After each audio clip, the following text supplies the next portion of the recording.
Administrator بلدیہ عظمیٰ Karachi barrister Murtaza وہاب کے گزشتہ روز کڈنی ہل پارک کے دورے کے بعد ان کی ہدایت پر میونسپل کمشنر بلدیہ شرقی فہیم خان نے سپرنٹینڈنگ انجینئر M&E مبین شیخ،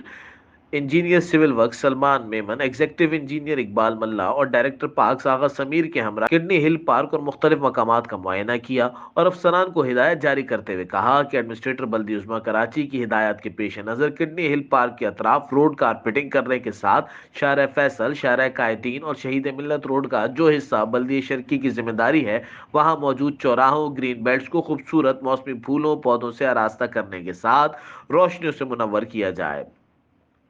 جبکہ دیگر بلدیاتی خدمات کے حوالے سے بہتری لائی جائے، فوری طور پر کام کا آغاز کیا جائے، اس کی رپورٹ بھی پیش کی جائے۔ موجودہ افسران نے انہیں یقین دہانی کروائی کہ دیے گئے احکامات کے پیش نظر عملی خدمات کو یقینی بنایا جائے گا۔ کیمرہ مین الواز باری کے ساتھ عرفان امان، UNN کراچی۔